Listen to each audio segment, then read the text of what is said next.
यस्य प्रसादादि भगवते प्रसादो यस्या प्रसादान्नगति कुतयपि ध्ययं स्तुवंस्तस्य यशस्त्रिसन्धं वन्दे गुरुश्रीचरणरविन्दम् गुरुकृपा गुरीभूतं प्रभु श्री हरिनन्दन मम जीवन सर्वस्व भक्त्या नौमि पुनः पुनः राधा कृपामयं वपुं श्री गुरुदिन तारकं प्रभुं श्री गौरगोपालं भक्त्या नौमि पुनः पुनः अजानुलम्बितभुजौ कनकावदातो सङ्कीर्तनैकपितरो कमलायुताक्षौ विश्वाम्भरो द्विजवरो जुगधर्मपालो वन्दे जगत्प्रियकरो करुणावतारो आनन्दलीलामय विग्रहाय यमावदीपच्छविसुन्दराय तस्मै महाप्रेमरसप्रदाय चैतन्यचन्द्राय नमो नमस्ते निरानन्दमिदं सत्त्वं प्रेमानन्दस्फटिकृतं येन तं सततं वन्दे नित्यानन्दजगद्गुरुम् श्रीअद्वैत नमोस्तुभ्यं कलिजनकृपानिधे गौरप्रेमप्रदानाय श्रीसीतापतये नमो नादिनीस्वरूपाय गौराङ्गसुहृदाय च भक्तशक्तिप्रदानाय गदाधर नमस्तुते प्रणमामि श्रीवासं तमादं पंडितं मुदा श्रीगौराङ्गकृपापात्रं कीर्तनानन्दमानसम् गौरीप्रेमप्रदायैव सर्वत्र समदर्शिने नारायणसुताय च श्रीमन्नरोपरये नमो बर्हापीडभिरामं मृगमदतिलकं कुण्डलाक्रान्तगण्डं कञ्जाक्षं कुम्भुकण्ठं स्मेतसुभगमुखं साधरनस्तुवेनं श्यामं शान्तं त्रिभङ्गं रविकरवसनं कुशितं वैजयन्त्यां वन्दे वृन्दावनस्थयुगतिशतकृतं ब्रह्मगोपालबीजम् नमो नवीननेत्राय विनोबाद्यविनोदिने राधाधनुसुधापाद शालिने वनमालिने हे कृष्ण करुणा सिन्धु दीनबन्धु जगत्पते गोपेश गोपिकाकान्त राधाकान्त नमोस्तुते मूकं करोति वाचालं पङ्गुं लङ्घयते गिरिं यत्कृपातमहं वन्दे परमानन्दमाधवम् तप्तो काञ्चन गौराङ्गी राधे वृन्दावनेश्वरी वृषभानुसुते देवी तन्नमामि हरिप्रिये महाभावस्वरूपातं कृष्णप्रिया गरीयसी प्रेमी भक्तिप्रदे देवी राधिका तन्नमाम्यहम् वन्दे नन्दव्रजस्त्रीणां पादरेणुमभिघ्नश যশাং হরি কথতে গীতং পুনাতি ভুবনত্রয়ম চতুর্বদন ব্রহ্মা দিবাহুর পরো হরি অভালোচন শম্ভুর ভগবান বদরায়ণি জং প্রভজন্তমনুপীতমপীতকৃত্যম দৈপায়ন বিরহ কাতরয়জহাব পুত্রিতি তন্ময়াতয়াতরবয়োগিনে দুস্তং সর্বভূত হৃদয় মণিমানো তস্মি তমাদিদেবং করুণানিধানম তমারবর্ণম শ্রীতাবতারম অপারো সংসার সমুদ্র সেতুম বজামহে শ্রীভাগবত স্বরূপম বঞ্চাকল্পতরুভ্যশ্চ কৃপা সিন্ধুভ্যেব চ পতিতানাং পাবনেভ্যো বৈষ্ণবেভ্যো নমো নমো। জয় রূপ সনাতন ভট্ট রঘুনাথ শ্রীজীবী গোপাল ভট্ট দাসের গুণা ভক্তি ঘরে বন্দি ছয় উষায়ের চরণ যাহা হইতে বিঘ্ননাশ পবিত্র জয় গৌরী ভক্তবৃন্দ গৌরী যাদের প্রাণ সবে মিলে দেহ মোরে নিতাই গৌর ভক্তিদান নিতাই গৌর হরি বল নিতাই গৌর হরি বল নিতাই গৌর হরি বল নিতাই গৌর হরি বল। রাধে রাধে রাধে জয় জয় শ্রী রাধে রাধে প্রাণ রাধে রাধে রাধে রাধে রাধে রাধে রাধে জয় জয় শ্রী রাধে রাধে প্রাণ রাধে রাধে রাধে রাধে রাধে রাধে রাধে জয় শ্রী রাধে।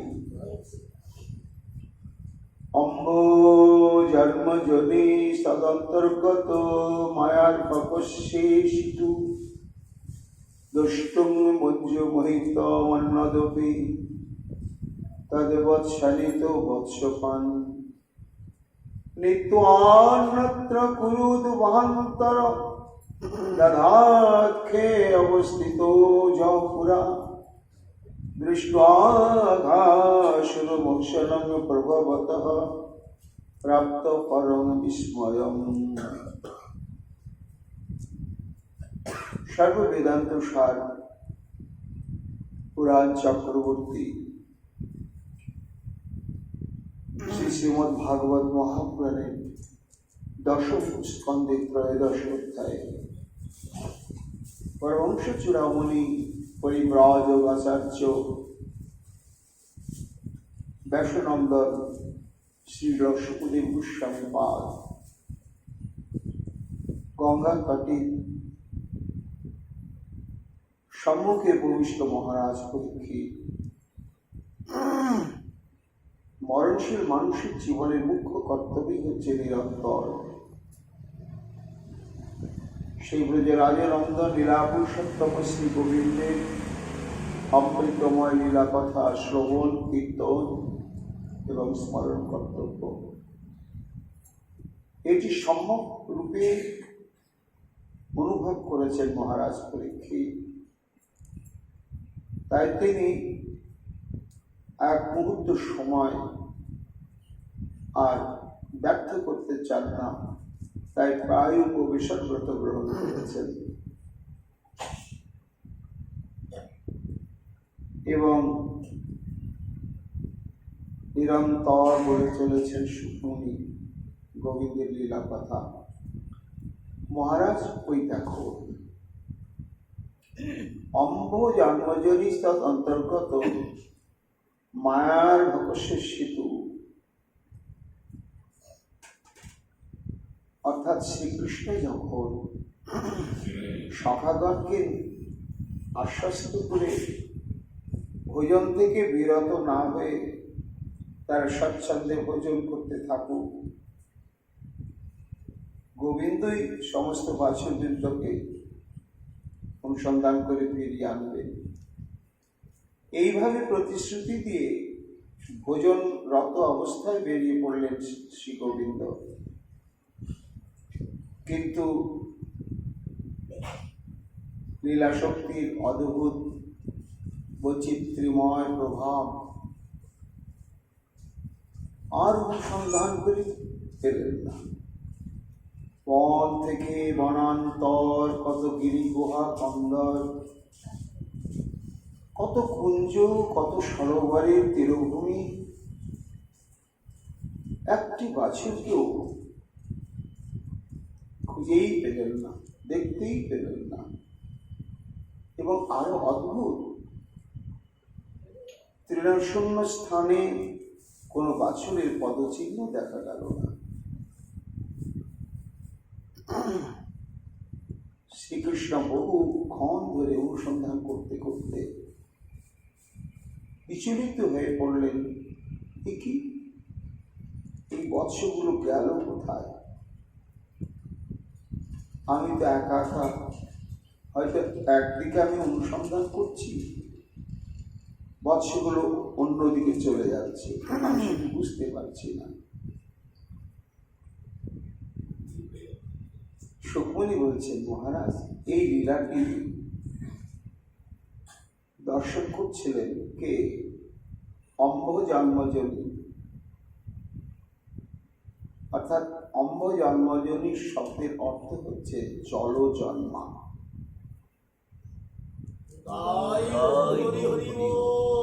জলে জন্মে হচ্ছে পদ্ম, আর ব্রহ্মার জন্ম হচ্ছে পদ্ম থেকে। বিশ্বনাথ চক্রবর্তীপাদ বলছেন যে জল এবং পদ্ম জড় বস্তু, মানুষের মতো তাদের বিবেক, বুদ্ধি, কর্তব্যবোধ ইত্যাদি চেতনা নেই। জলও একটি প্রাকৃত পদার্থ এবং তার থেকে জাত যে কমল, তো তার থেকে তো ব্রহ্মা। তাই এই যেন জড় বস্তুর থেকেই যার প্রকাশ উদ্ভব, তার মনোবৃত্তিটাও যেন জড়।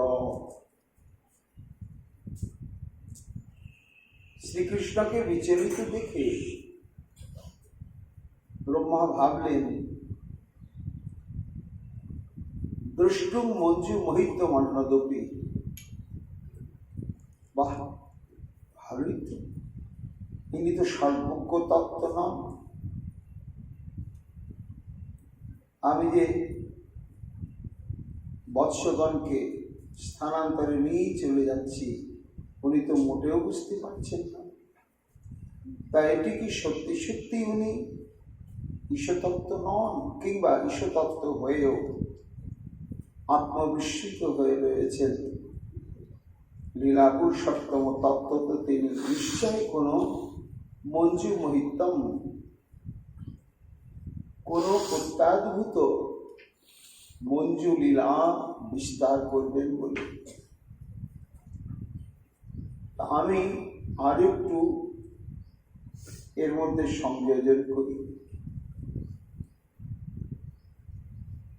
তাই সুখমণি বলছেন, মহারাজ বৎস পান নিত্বা অন্যত্র অন্তর্দধা। এইবার শ্রীকৃষ্ণ যখন বৎসগণকে খুঁজে খুঁজে আর কিছুতেই পেলেন না, তখন চিন্তা করলেন, না নিশ্চয় সখাগণের ভোজন এতক্ষণ সমাধা হয়ে গিয়েছে, আমি তাহলে তাদের কাছে ফিরে যাই, গিয়ে সমস্ত বিবরণ বলে তাদেরকে বলি, ভাই আমি একা একা এই বিশাল অরণ্য বনানী গিরি গুহা সুন্দর আমি অনুসন্ধান করে তো কিছু সারা নাগাল পেলাম না, তা চলো সবাই মিলে আমরা অনুসন্ধান করি। এই চিন্তা করে সেই যমুনা পুলিনে যেখানে সমস্ত মণ্ডলী বন্ধে সখাগণ ভজন লীলায় নিমগ্ন ছিলেন, শ্রীকৃষ্ণ ধীরে ধীরে সেইখানে ফিরে এসে দেখছেন একটিও সখা সেখানে নেই। রুক্মিণী বলছেন, মহারাজ, শ্রীকৃষ্ণ যখন সখাদের কাছে ফিরে আসার চিন্তা করলেন, তখন ব্রহ্মা অন্তরিক্ষ থেকে তার মায়া প্রভাব বিস্তার করে তাদেরকেও অন্তর্দধা, ওই সখাগণকেও যোগনিদ্রায় নিদ্রিত করে গোপন স্থানে নিয়ে গিয়ে সেইখানে নিদ্রিত করে রেখে দিল।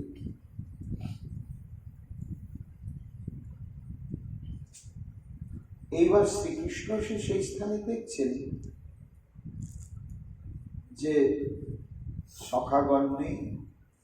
আশ্চর্য, একটি সখাও নেই। একেবারে বিস্মিত হয়ে গেলেন। এই তো এখানেই বসে তো ভোজন হচ্ছিল। আরো দেখলেন, সুখমণি বলছেন, মহারাজ, সেই ভোজনের স্থানেতে কোনো চিহ্ন পর্যন্ত নেই। তারা যে কেউ বৃক্ষ ছাল, বৃক্ষপত্র, অঙ্কুর সমূহ নিজেদের শিকাটা বিছিয়ে ভোজন পাত্র নির্মাণ করেছিলেন প্রস্তর খণ্ড নিয়ে এসে, এবং ভোজন করতে গিয়ে অনেক বর্জ্য পদার্থ চারিদিকে ছড়িয়ে পড়েছিল। কিন্তু কি আশ্চর্য, একেবারে কোনো চিহ্নই নেই। শুধু তাই নয়, শ্রী গোবিন্দ দেখছেন যে সখারা যে কোন দিকে গেল তার কোনো পদচিহ্নও নেই। ওদিকে বৎসগণকে পেলেন না, আর এদিকে সখাগণ তাদেরকেও পেলেন না। তখন শ্রীকৃষ্ণ বিরহাতুর হয়ে পড়লেন। যোগমায়ের সমাবৃত লীলাতে তিনি যে সর্বজ্ঞ তত্ত্ব শিরোমণি, ইতিচাংশ কলা পুংস কৃষ্ণস্থ ভগবান স্বয়ং, সেই তত্ত্বটি যোগমায়া দেবী একেবারে বিস্মৃত করে দিয়েছেন। কি করে দিলেন? ওটা কৃষ্ণের ইচ্ছায়। মায়া এবং যোগমায়া দুটি ভগবানের শক্তি,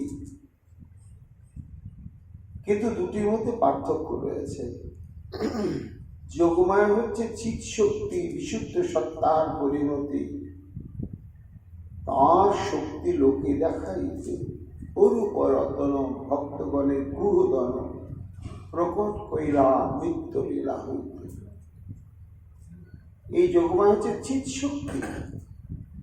শ্রী ভগবানের অন্তরে যখন এই প্রেমরস নির্যাস আস্বাদন, সখ্য বাৎসল্য মধু, মুখ্যত তিনটি রসের যে নির্যাস, চরম পরিপাক অবস্থা আস্বাদন বাসনায় তিনি এই ভৌম লীলায় অবতীর্ণ হলেন। এবং আরো একটি মুখ্য হেতু হচ্ছে পরকীয়া ভাবের রসাস্বাদন। তা তিনি ভাবলেন যে আমি সর্বজ্ঞ ভগবান, এই অবস্থায় তো আমি লীলা করতে পারবো না। তখন ওই চিৎ শক্তি যোগমায়া তাকে ডেকে আদেশ করলেন, যোগমা গচ্ছং দেবী ব্রজভদ্রে, আমি আবির্ভূত হওয়ার আগেই তুমি যাও ভৌম বৃন্দাবন ভূমিকে আমার লীলার অনুকূল করে সুসজ্জিত করো এবং আমাকে তুমি আত্মবিস্মৃত করে দেবে আমি যখন প্রকটিত হব ওই ভৌম লীলাতে, যে আমি সর্বজ্ঞ শিরোমণি, সর্বশক্তিমান ইত্যাদি আমার যে ভগবত্তার গুণ বৈশিষ্ট্য ইত্যাদি সমস্ত কিছু তুমি বিস্ফোরিত করে দেবে। এটি আদেশ এবং নির্দেশ করেন যোগমায়া শক্তিকে। যোগমায়া কৃষ্ণের আদেশে আদিষ্টা হয়ে, এখানে যোগমায়ার কোনো নিজস্ব কৃতিত্ব নেই এবং শ্রী গোবিন্দ আমার যোগমায়ার অধীনত্ব স্বীকার করলেন, সেটি যোগমায়াকে অধিকার দিয়ে। পূর্বপক্ষ বলছেন তাহলে তো যোগমায়ারই প্রভাবটা বেশি হয়ে যায়। না না, যেহেতু এটি কৃষ্ণের আদেশ নির্দেশে সেজন্য হয় না। মহাজন দৃষ্টান্ত দিয়েছেন, একজন সম্রাট তার সূর্যোদয় দর্শনের খুব ইচ্ছা, কিন্তু সম্রাট তো এই দরবারের সমস্ত রাজকার্য সমাধা করতে গভীর রাত্রি হয়ে যায়। তারপরে তার নিদ্রা যখন ভঙ্গ হয় তখন বেলাটা অনেক উঠে গিয়েছে। কাজে সবে মাত্র প্রথম যে সূর্যোদয় হয় সেই সৌভাগ্যটি কেমন, আর তার দর্শনই হয় না। তা তিনি চিন্তা করলেন যে এটা তো আমাকে দর্শন করতে হবে। তখন একজন দাসকে বললেন, এই তুমি আমাকে সূর্যোদয়ের 8 ঘন্টা আগে ডেকে দেবে, কিন্তু এটা আমার আদেশ। সেই আদেশ প্রাপ্ত হয় ঠিক সূর্যোদয়ের 8 ঘন্টা আগে গিয়ে ডাকছেন, মহারাজ মহারাজ মহারাজ। আর ডাক শুনেই একেবারে তড়ি ঘড়ি উঠে পড়েছে রাজা সম্রাট। 2-4 দিন পরে সেই দাসটার একটা অহংকার হয়ে যাচ্ছে যে দেখো আমি যেই ডাকছি আর রাজা কেমন তড়ি ঘড়ি উঠে বসছে, আমার হুকুমের গোলাম যেন। সুখমণি বলছেন যে দেখো এই দাসটি যদি এইরকম মানসিকতা পোষণ করে তাহলে তার ভুল হবে। কেন না, ডাকার অধিকার রাজাই তাকে দিয়েছেন, সেই অধিকারটি মাত্র সে ব্যবহার করছে। তেমনি যোগমায়া দেবীকে শ্রী ভগবান লীলা সংকোচিত বিস্তৃত আবৃত করবার পরিপূর্ণতম আদেশ নির্দেশ এবং শক্তি প্রদান করেছেন। এই জন্য ব্রজ লীলাটি পরিপূর্ণভাবে লীলা শক্তির ইচ্ছাক্রমেই পরিচালিত। এখানে স্বয়ং ভগবান হয়েও তিনি তার ভগবত্তা শক্তির প্রকাশ দিয়ে কিছু করতে পারেন না। সুপুনি বলছেন, মহারাজ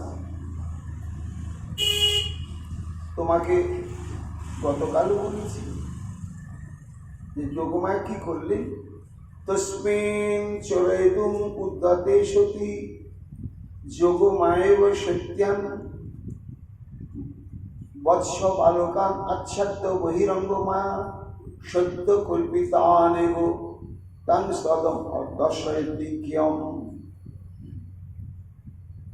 বললেন, ব্রহ্মা এইসব নিত্য সিদ্ধ পরিকর চিন্ময় এই গোবৎসবৃন্দ এবং সখা, তার উপরে তুমি মায়া বিস্তার করবে, তাদেরকে তুমি হরণ করবে, আমি হতে দেব না। কিন্তু প্রভুর ইচ্ছা এইভাবে লীলাটি বিস্তার লাভ করুক। তাহলে তো হরণেরও প্রয়োজন রয়েছে। তাই গোস্বামীগণ বলছেন, যখন সেই বালকগণকে হরণ করবার জন্য ইচ্ছা করলেন, যোগমায়াব সত্যান বৎস বালকান আচার্য, প্রকৃত যারা নিত্যসিদ্ধ কৃষ্ণ সখা, তাদেরকে তিনি যোগমায় শক্তি অচিন্ত শক্তির প্রভাবে আড়াল করে দিলেন। করে কি করলেন? বহিরঙ্গ মায়া সদ্য কল্পিতা আদেব। তখন তিনি বিকল্প সখা এবং বৎসাদি প্রকাশ করলেন। এইবার ব্রহ্মা সেটি তো বুঝলেন না। ব্রহ্মা সেই বৎসগণকে হরণ করলেন এবং সখাগণকেও হরণ করলেন। করার পরে চিন্তা করলেন, এইবার আমার এখানে আর থাকা যাবে না। চোর চুরি করার পরে কি সেখানে দাঁড়িয়ে থাকে না বিশ্রাম করে? চুরি করার পরে তখন সে তাড়াতাড়ি পালিয়ে যাওয়ারই ধাঁধা করে। ব্রহ্মা দেখলেন যে আমি তো হরণ করে ফেললাম বৎসগণ এবং বালকগণকে, কিন্তু এখন যদি আমি এই আকাশমার্গ এখানে অবস্থান করি, গোবিন্দ তো একবারে তাকালেই তো আমাকে দেখতে পাবেন এবং বুঝতে পারবেন যে এই অন্তরালে কি কাণ্ড রয়েছে। আর তাকানো মাত্রেন আমার ও সমস্ত কাণ্ড কারখানা প্রকাশিত হয়ে যাবে। কেন না কৃষ্ণ সূর্য সমমায় অন্ধকার।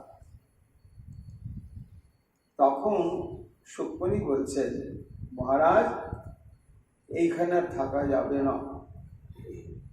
এই বলে সে তখন অন্তর্ধ্যান করে নিচে লোকেছিল। সেদিকে কি হচ্ছে পরে সে আমি অনুসন্ধান করব। এক ব্রহ্মাণ্ডের ব্রহ্মা হেন অবসরে আসিয়া মিলিলা শিশু লীলা দেখিবারে, আপন ঈশ্বর হইয়া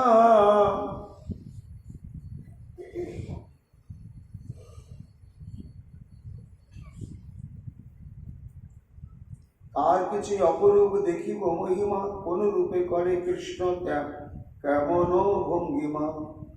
এদিকে বালক হরি, ওদিকে বাছুর, অন্তরিক্ষ লইয়া ব্রহ্মা গেলা নিজপুর। যে ব্রহ্মায় আকাশুর মক্ষণ দেখিয়া পরম বিস্ময় মানিলা আকাশে থাকিয়া।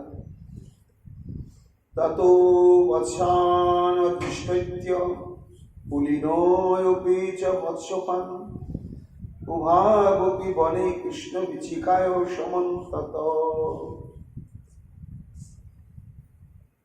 এইবার শ্রী গোবিন্দ আমার অত্যন্ত কাতর বিরহ হয়ে পড়লেন। কেন? তিনি তো প্রেমময় পুরুষ, প্রেম ছাড়া তিনি মুহূর্ত কাল থাকতে পারেন না। এইবার সখাগণের প্রতি তার যে নিবিড় প্রেমের সম্পর্ক, তা প্রেমের বৈশিষ্ট্য কি? যুগায়িতং নিমিষেন চক্ষু সপ্রাপ্তিকারিতং। প্রেম এবং প্রেমের যারা পাত্র, উভয়ের সঙ্গে সম্পর্কটা কি না, চোখের আড়াল হলে সেই বিরহটি সহ্য করা, চোখের পলক করতে যেটুকুনি অদর্শন ঘটে, ওই অদর্শনটির যন্ত্রণায় সহ্য করা যায় না। শ্রীকৃষ্ণ তখন বিচলিত হয়ে চিন্তান্বিত হলেন। কিছুক্ষণ বসে বসে ভাবলেন কি হলো। তাহলে কি আমি বৎস অনুসন্ধান তৎপর হলে এই অঘাসুরের মতো কোনো অসুর এসে এদেরকে নিধন করে দিয়ে গেল, নাকি আমাকে খুঁজে খুঁজে না পেয়ে হয়তো বাছুরগুলো এদিকে ফিরে এসেছিল, আর আমি তো সেইখানে ছিলাম, আমার কোনো সাড়া না পেয়ে মনে হয় ওরা ঘরেই ফিরে গিয়েছে। সুখমণি বলছেন এইরকম নানা প্রকার চিন্তা অন্তরে এলো। কখনো কখনো এত বিরহতুল হয়ে গেলেন, উচ্চস্বরে ডাকতে লাগলেন, শ্রীদাম, পশুবল, মধুমঙ্গল, আমাকে একা রেখে তোরা কোথায় লুকালি? সুখমণি বলছেন, শ্রী গোবিন্দের অন্তরে যেন একাকিত্বেরও একটা ভয় এসে গেল। বাছুর চড়াতে এসেছি, বৎস নেই, সখাগণ নেই, কাতর হয়ে এত বিরাহতুর হয়ে পড়লেন। সুখমণি বলছেন, মহারাজ, যমুনা পুলিনে বসে তখন অঝরে নয়নের অশ্রু বিসর্জন করতে শুরু করল, আর মাঝে মাঝে উচ্চস্বরে শ্রীরাম, মধুমঙ্গল ডাকতে শুরু করল। সেই প্রতিধ্বনি চারিদিকে ছড়িয়ে পড়তে লাগলো। শ্রীকৃষ্ণের এই বিরহ উচ্ছ্বাস থেকে উত্থিত এই কাতর বাণীর স্পর্শে যেন ব্রজের বৃক্ষলতা, গুল্ম ইত্যাদি সবাই রোদন করতে শুরু করল। সেই ভূমিটি যেন একটা বিরহের ক্ষেত্রে পরিণত হয়ে গেল। এতক্ষণ ভগবানের লীলা শক্তি নিষ্ক্রিয় অবস্থায় অন্তরালে সবে অনুভব করছিলেন, কিন্তু প্রভুর আদেশ নেই এবং প্রভুর এতেই সুখ, এই সমস্ত বিবেচনা করে ভগবানের যে লীলা শক্তি বা সর্বকতা শক্তি সেটি প্রচ্ছন্নই ছিল। বাচন না পাইয়া ত্রিভুবন অধিকারী, পালতি পুল্লিন বনই আইলা বংশীধারী। হেথায় আসি শিশুগণ না পায় উদ্দেশ, বনে বনে চাহিয়া বেড়াই ঋষিকেশ। কপ্পা দৃষ্টান্তর বিপিনী বৎসান পলাংশ বিশ্ববী, সর্বং বিধিকৃতং কৃষ্ণ সহসা অবজগাম। সুখমণি বলছেন, মহারাজ, তখন ভগবানের যে সর্বকতা শক্তি নিষ্ক্রিয় হয়েছিল, ভগবানের ইচ্ছাতেই এইবার ভগবানের চোখের জল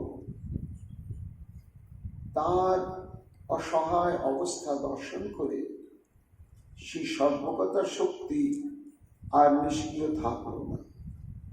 এ প্রভু, আমি তো তোমার রয়েছি, আর তুমি বুঝতে পারছো না, তাই তুমি বিরহে কাতর হয়ে এমন নয়নের জলে ভাসছ।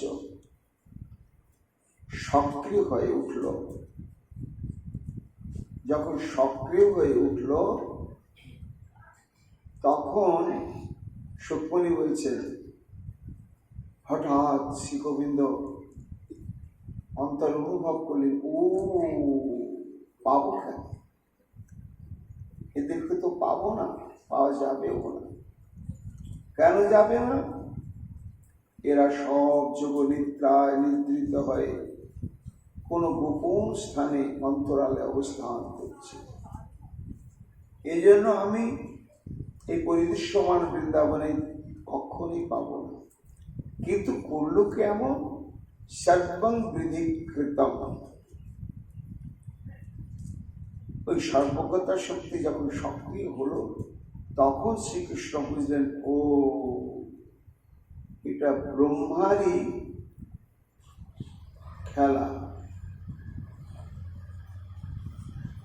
হারাইল বাছুর বালক নাহি বনে, সর্বকোষে খর করি জানিল কারণে। ব্রহ্মাই সৃজিলা মায়া তত্ত্ব জানিবারে, হেন কর্ম করি যেন বুঝিতে না পারে।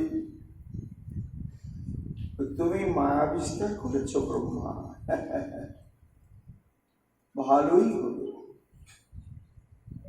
সুকমণি বলছেন ব্রহ্মার প্রতি কিন্তু শ্রীকৃষ্ণ রুষ্ট হলেন না। না হওয়ার কারণ কি না, এই ঘটনার পরিপ্রেক্ষিতে ভগবানের অন্তরে আরো একটি বাসনার উদয় হয়ে গেল, এবং সেই বাসনার উদয় হতো না এই ব্রহ্মা যদি এই বৎস এবং শিশুদের হরণ না করত। আর সেই বাসনাটি ভগবানের অত্যন্ত প্রিয়, অত্যন্ত কাম্য। এই জন্য সুকমণি বলছেন ব্রহ্মার প্রতি শ্রীকৃষ্ণ রুষ্ট হলেন না। কি করলেন তখন তিনি?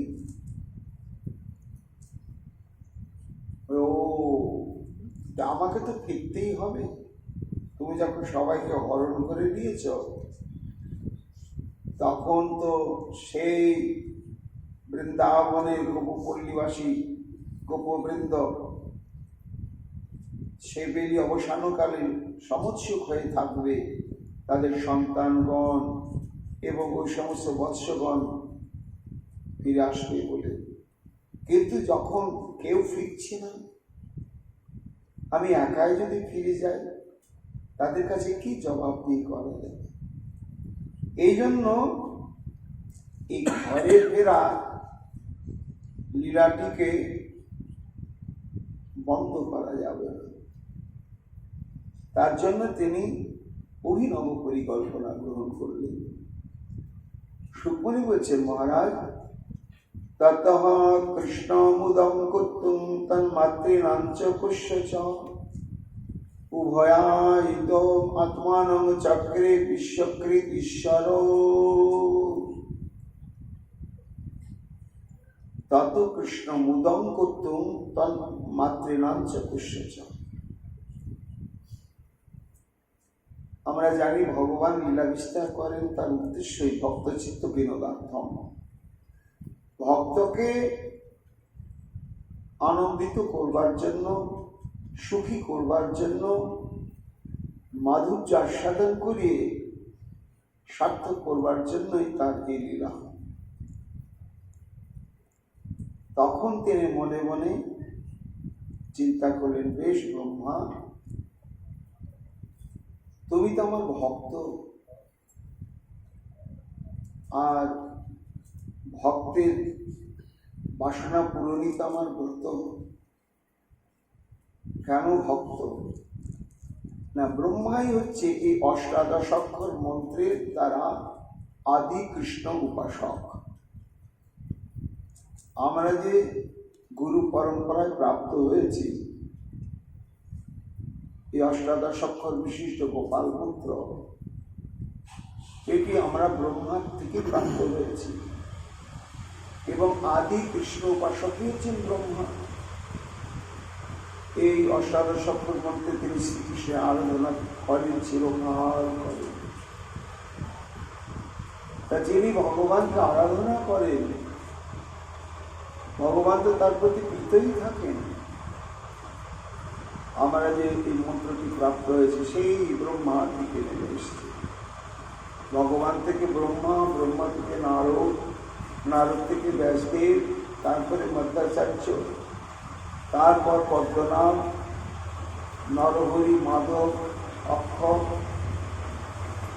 জয়তীর্থ, জ্ঞানসিন্ধু, দয়ানিধি, বিদ্যানিধি, রাজেন্দ্র, জয়ধর্ম, পুরুষোত্তম, ব্রহ্মণ্য, ব্যাসতীর্থ, লক্ষ্মীপতি, মাধবেন্দ্রপুরী, ঈশ্বরপুরী, তারপরে ভগবান শ্রীকৃষ্ণ চৈতন্য মহাপ্রভু। এবার তারপরে যার যেমন পরিবার, সেই পরিবারের পরম্পরা ধরে এই মন্ত্রটি আমাদের কাছে এসেছে। ব্রহ্মা হলেন এই অষ্টাদশাক্ষর মন্ত্রের আদি আরাধক। এটি সম্যক রূপে শ্রী গোবিন্দ জানেন, এবং এই কামবীজ, কাম গায়ত্রী এবং অষ্টাদশাক্ষর গোপাল মন্ত্রের দ্বারা সে ব্রজরাজ নন্দনের উপাসনার প্রবর্তকই হচ্ছেন ব্রহ্মা। এই জন্য ব্রহ্মার প্রতি শ্রীকৃষ্ণের দুর্বলতা রয়েছে। আদি ভক্ত ব্রহ্মা,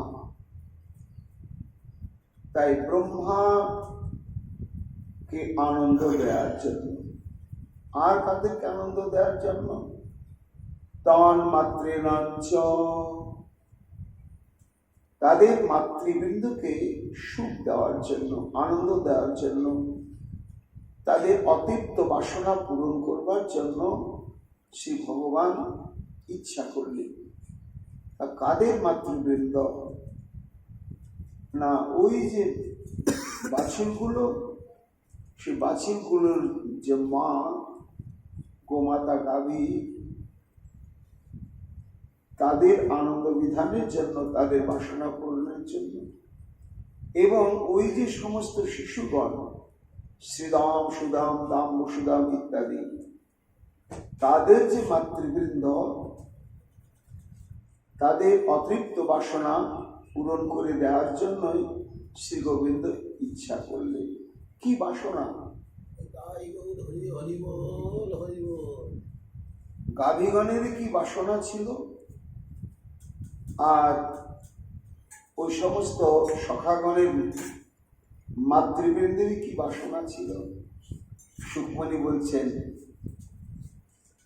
মহারাজ, তাত্ত্বিক বিচারে এই যে ভালোবাসা প্রস্তুতি বা প্রেম প্রস্তুতি, এ কার প্রতি হয় জানো?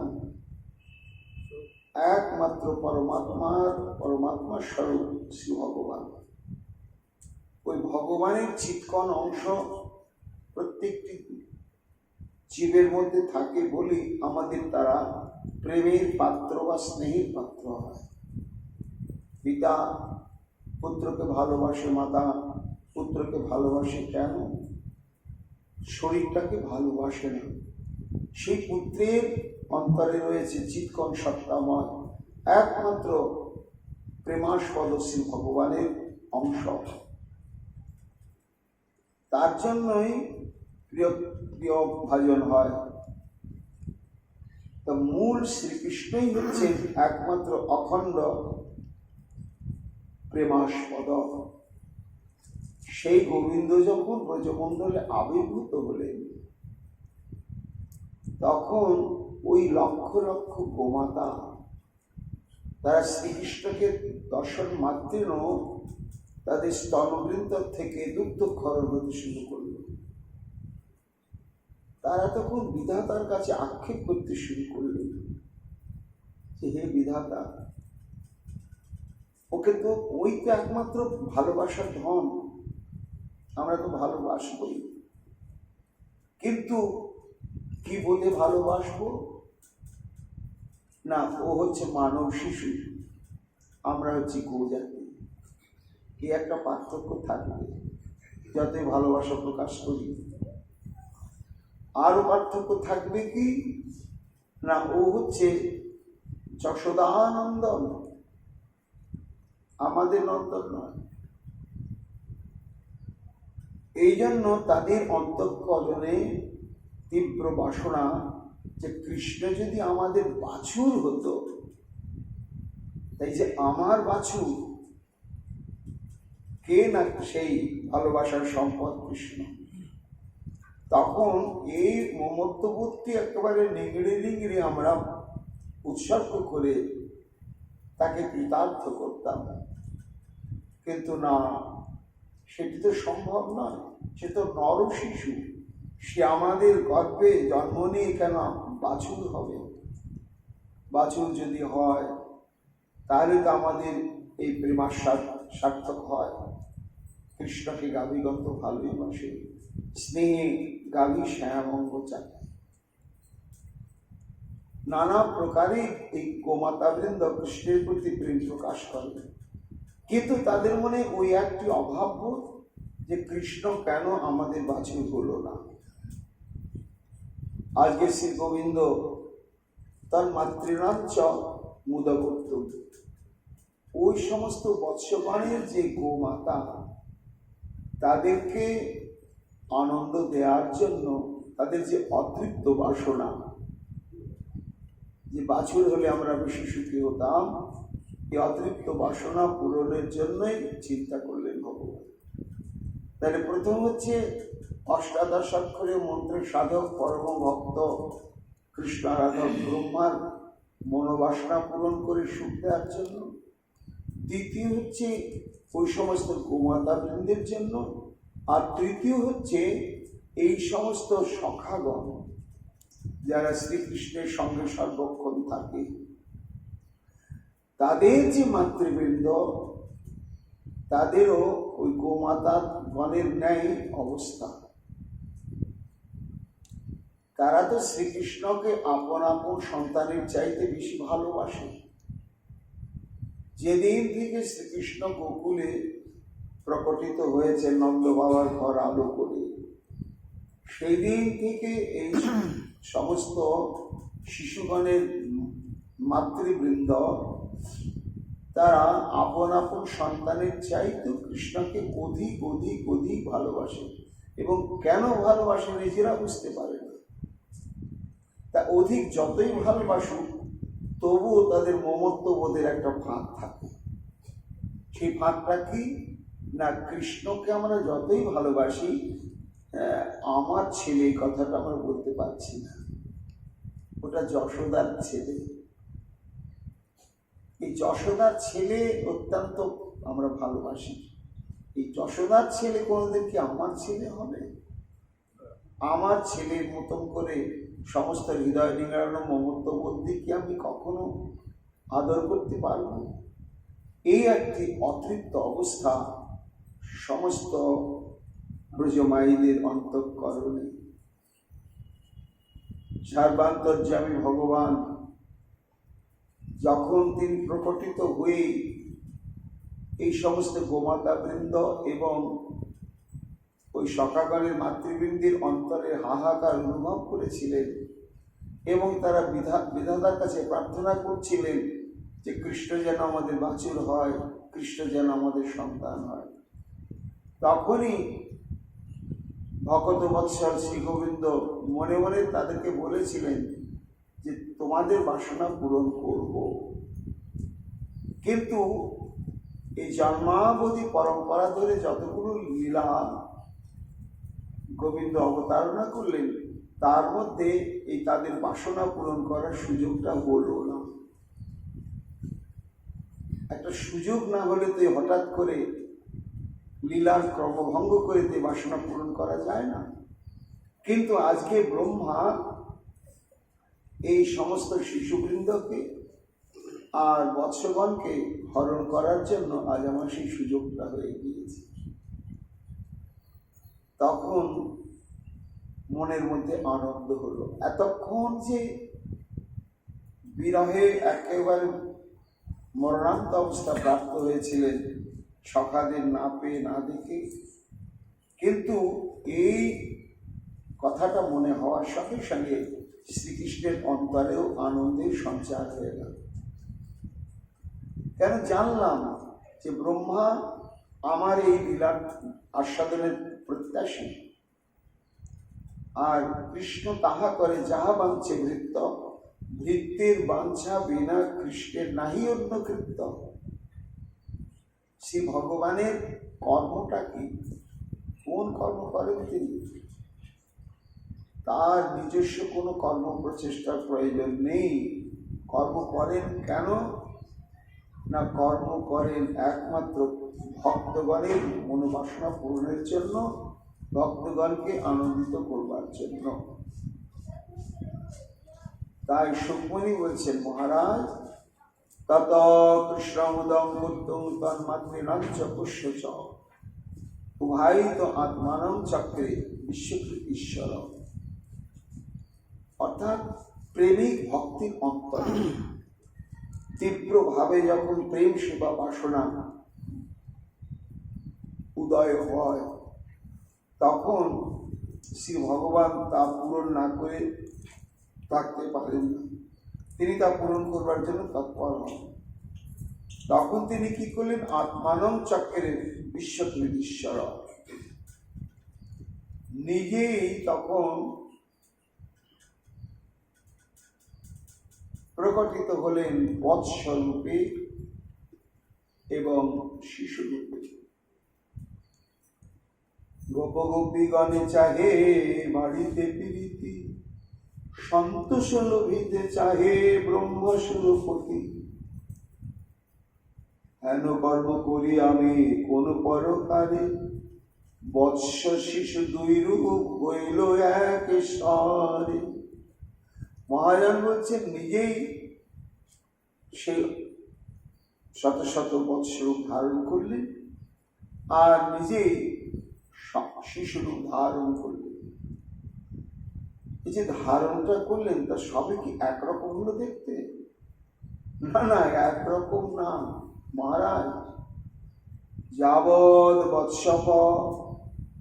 বৎসকাল্প কবর যাবৎ করাঙ্গাদিকম, যাবৎ জ্যেষ্ঠি ঈশানবেনু দলসী, যাবৎ বিভূষণাম্বরম, যাবৎ শিল গুণাভিধান কৃতিবয়, যাবৎ বিহারাদিকম, সর্বং বিষ্ণুময়ং গির অঙ্গপদ সর্বস্বরূপ বভূ। যাবৎ বৎসকাল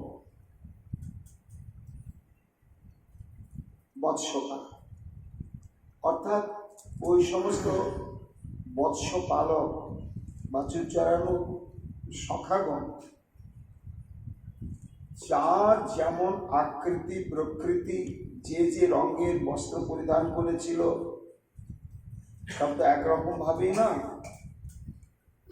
ঠিক তেমনি হলে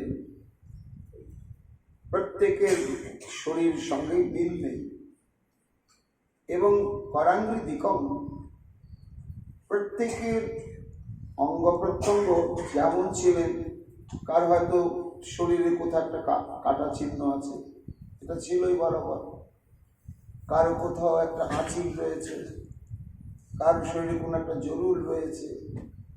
তা যার শরীরে যেখানে যেমন চিহ্ন ছিল একেবারে সব সেই সখা যখন রূপ ধারণ করলেন শ্রীকৃষ্ণ, তখন প্রত্যেকের ঠিক সেই চিহ্নগুলোই প্রকাশিত হয়ে গেল, একরকম হলো।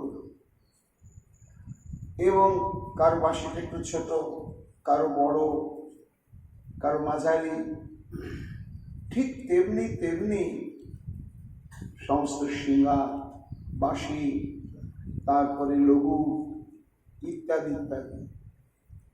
যাবৎ ছিল গুণাভিধা কৃতিবয়, সবার বয়স তো একই সমান নয়, কে 6 মাসের ছোট বড়, কে 1 মাসের ছোট বড়, কে 3 মাসের ছোট বড়।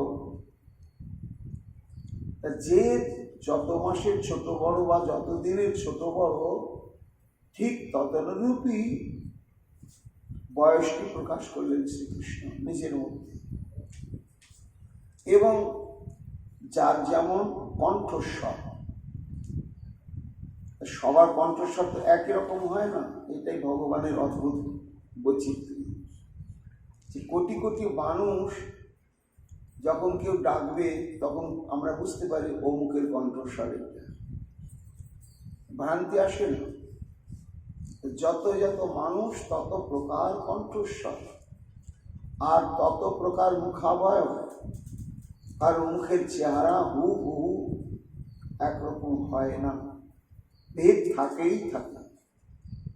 শ্রী গোবিন্দ আমার তিনি তো এক, সেই কৃষ্ণ, কাজে একরকমই হতে পারতেন না। এমন ভাবে হলেন যে সখার যেমন স্বভাব, যেমন কণ্ঠস্বর, হ্যাঁ, কেউ একটু গম্ভীর প্রকৃতি, কে আবার একটু হাসি খুশি ইত্যাদি, যে যেমন স্বভাব বিশিষ্ট, ঠিক তেমনি। তারপরে কারোর টক খেতে ভালো লাগে, কারোর নোনতা খেতে ভালো লাগে, কারো ঝাল ভালো লাগে, এই যে রুচিবোধ, যে সখার যেমন যেমন রুচিবোধ, শ্রীকৃষ্ণ যখন সেই সখার রূপ ধরলেন তখন তাদের মধ্যে সবগুলো প্রকটিত হল।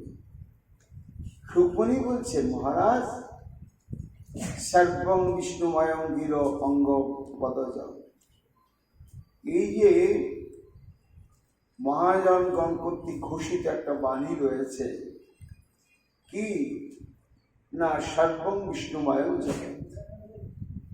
এই জগৎটা হচ্ছে বিষ্ণুময়, যা কিছু আমরা দেখছি সবই বিষ্ণু বিষ্ণু বিষ্ণু বিষ্ণু।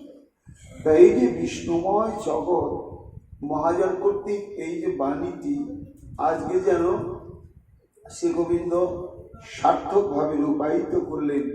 নিজে এই সমস্ত সখা রূপ, তাদের স্বভাব, তাদের বস্ত্র, তাদের বর্ণ, তাদের আকৃতি প্রত্যেকে তো একই মাপের হয় না। কেউ এক আঙ্গুল বেশি উঁচু, কেউ দু আঙ্গুল বেশি উঁচু, কেউ একটু বেটে, কেউ একটু লম্বা, কেউ একটু হালকা চেহারা, কেউ একটু স্থূল। ঠিক যেমন যেমন হওয়া ঠিক সেই রূপ ধারণ করলেন, সর্বস্বরূপ বাবু করে নিজেই দেখছেন নিজেকে। বাহ, এই অভিনব।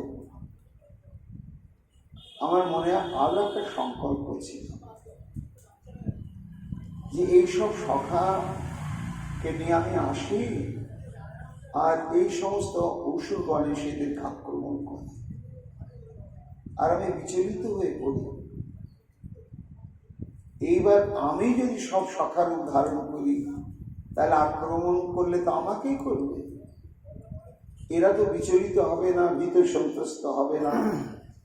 তাই এরকম কি কোনোদিন হবে যে আমি সব হয়ে এইভাবে বৃন্দাবনে বিহার করব? আজকে সেই সুযোগটা হয়েছে যে প্রভু লীলায় করে জগত নির্মাণ, বাছুর বালক রূপ হইল ভগবান। যত শিশু যত বৎস আর যার যেন বেশ, যার যেন দন্তমুখ নখরম কেশ,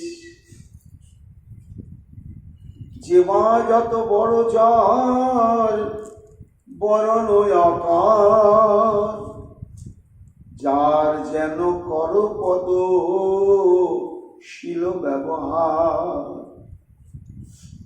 যার যেন সিংহাবেত বসন ভূষণ, যার যেন স্বর ভাষা শিল্প সম্ভাষণ, যার যেন আকৃতি প্রকৃতির অতিমতি, যার যেন গুণ নাম বিহরণ গতি, সর্বভূত অন্তর্যামী জগত নিবাস, সর্বরূপ ধরি প্রভু করয়ে প্রকাশ। বিষ্ণুময় জগৎ আছে বেদবাণী, সেই যেন সাক্ষাৎ করিলা চক্রপাণী। তারপরে সুখমণি বলছেন, মহারাজ স্বয়ং আত্মাত্ম বৎসান প্রত্যাবাজাত্ম বৎসপৈ ক্রীড়ান্নাত্ম বিহারস্য সর্বাত্মা প্রবিশদ ব্রজম। আত্মক্রীড় ভগবান। বেলা ধীরে ধীরে পশ্চিম দিকে ঢলে পড়েছে, ঘরে ফিরতে হবে। ফেরার আগে ভগবান সবাইকে নিয়ে একটু আনন্দ করছে, লাফালাফি, দৌড়াদৌড়ি, নৃত্য, বাছুরগুলোকে নাচাচ্ছেন।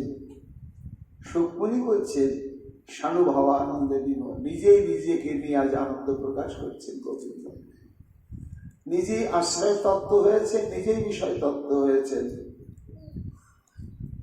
এইভাবে আত্মক্রিয়ণ আত্মবিহারস্য বহুক্ষণ নিজেই নিজের সঙ্গে নানা রকম ক্রীড়া কৌতুক বিনোদন আদি সমাধা করে তৃপ্ত হলেন। হওয়ার পরে ধীরে ধীরে প্রাবিশদ ব্রজম।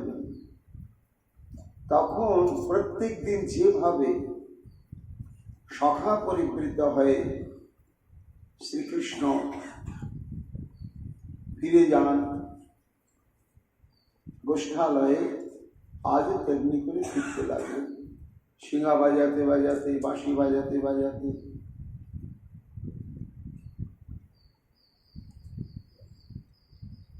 হই হই রব করতে করতে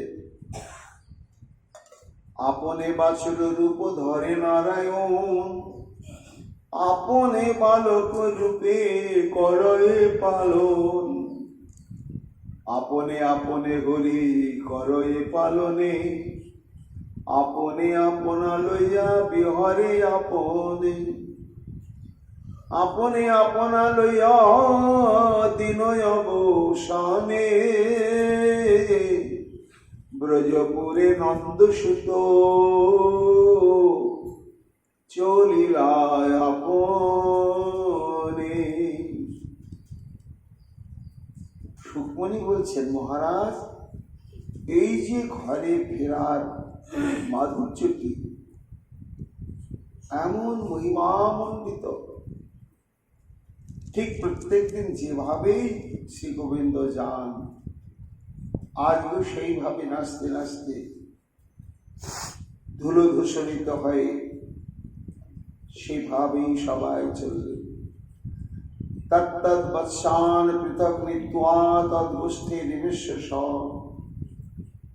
তৎতদাত্ম ভবদ রাজন তত্তত্ত্ব সর্ব প্রবিষ্টা।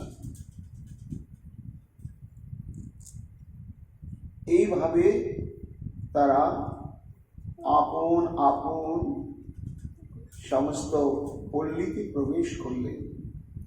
এবং এই যে প্রবেশ করলেন, তা শ্রীকৃষ্ণ তো সবার ঘরে ঘরে তো প্রত্যেকদিন যাতায়াত করেন, সকাতে একজন দুজন নয়, কার ঘর কোন দিকে।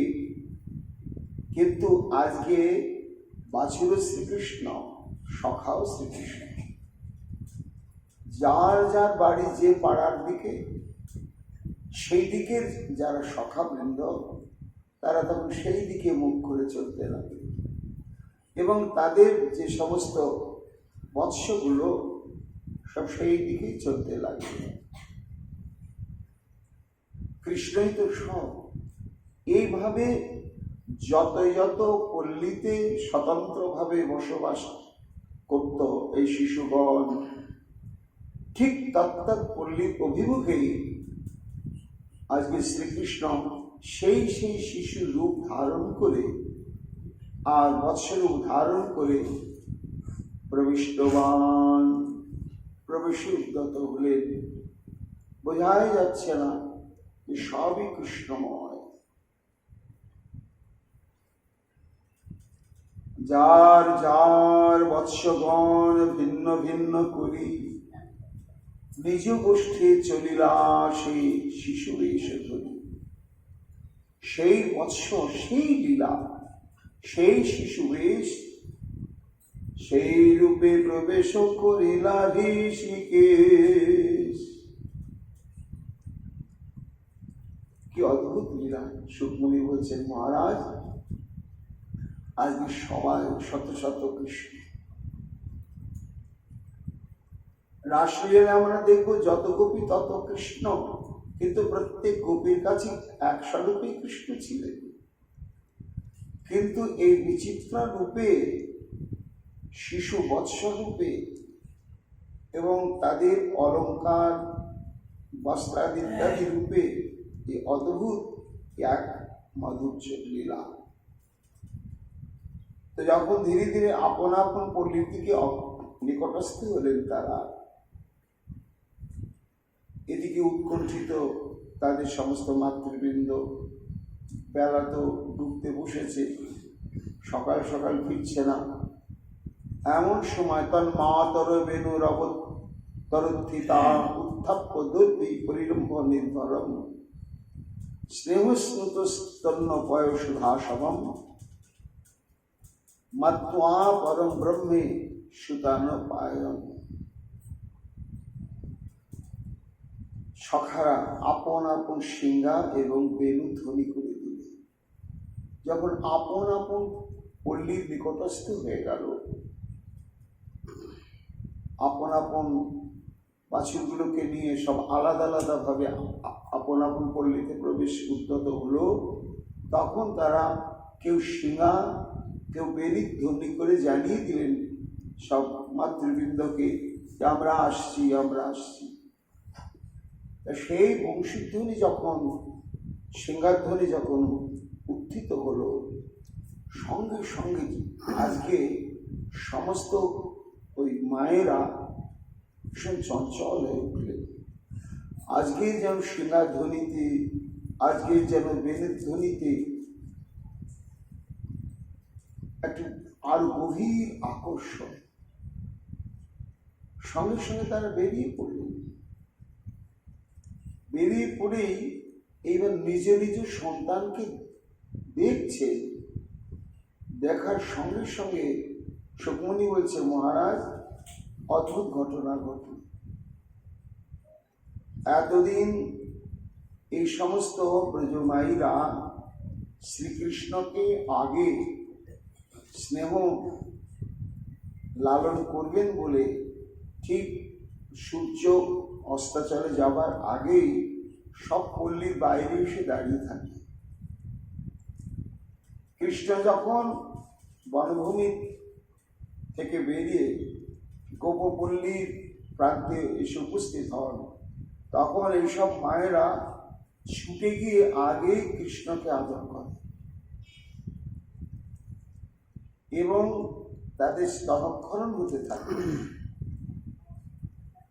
নিজেদের সন্তানের কথা মনে হয় না, কৃষ্ণকে আদর করে স্তম্ভন করে তারপরে নিজ নিজ সন্তানের প্রতি তাদের দৃষ্টি যায়। নিজ নিজ সন্তানকে তখন তারা স্নেহ লালন পালন করে। কিন্তু সুকমণি বলছেন, মহারাজ আজকে আপন আপন সন্তানকে দর্শন মাত্রেন কৃষ্ণের কথা মনে হলো। ওই সন্তানগুলোকে একেবারে কৃষ্ণের মতো আত্মসাৎ করে নেওয়ার জন্য ভেতরে অন্তরে হৃদয়েতে এমন একটা আকুলতার সৃষ্টি হল। তো মায়েরা চিন্তা করছে, কৃষ্ণ নেই, আর কৃষ্ণকে আদর না করে সখাদের অর্থাৎ আমাদের নিজ সন্তানদের আদর করে তো আমরা তৃপ্তি পাই না। কিন্তু এ কি হলো, আজকে একবারও যশোদানন্দনের কথা মনে হচ্ছে না। শুধু মনে হচ্ছে না তো নয়, তখন তাদের স্তনক্ষরণ আরম্ভ হয়ে গেল এবং তারা এইটা এতদিন যে আমার সন্তান আর যশোদার সন্তান আলাদা, এই বোধটা আজকে বিস্মৃত হয়ে গেল। তারা নিজ নিজ সন্তানকেই যশোদানন্দন কৃষ্ণ অনুভব করতে লাগলে। এর মধ্যে আমাদের কৃষ্ণ আছে কি? স্তনক্ষরণ হচ্ছে, তখন নিজ নিজ সন্তানকে উত্থাপ্য দর্বী পরিরম্ভরে ধরম ছুটে ছুটে গিয়ে তারা বাহু প্রসারণ করে সন্তানগণকে একেবারে কোলের মধ্যে তুলে নিয়ে স্নেহ স্তুত স্তন্যপয় সুধা সভম মত্ত্বা পরম ব্রহ্ম সুতানপায়। সুকমণি বলছেন, তখন তারা স্তনবৃন্ত নিজ নিজ সন্তানের মুখে তুলে দিলেন। কেন না, আগের থেকেই কৃষ্ণের উদ্দেশ্যে ওই স্তনক্ষরণ শুরু হয়েছিল, কিন্তু তারা তো বুঝল না যে আজকে কাকে তারা স্তনপান করাচ্ছে।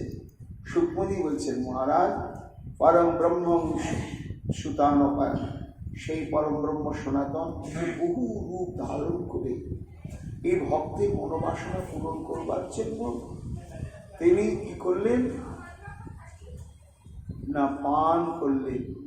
কি পান করলেন? পয় সুধা সবম। পয় শব্দে হচ্ছে দুগ্ধ, সুধা শব্দে অমৃত, আর আসব শব্দে হচ্ছে মাদক দ্রব্য। এই বিশেষণগুলো দেওয়া হলো কেন না, সুকমণি বলছেন আজকে কৃষ্ণের সুখ হচ্ছে। কেন না, আজকে ভেদ বোধটা নেই।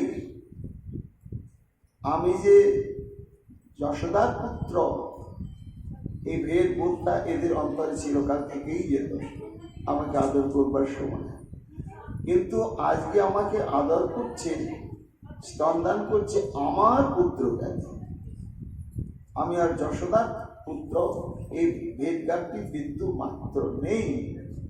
তাই আমার পুত্র জ্ঞানে যে এরা পালন করছেন, স্নেহ প্রকাশ করছে, এটি ভগবানের কাছে চরম প্রাপ্তি।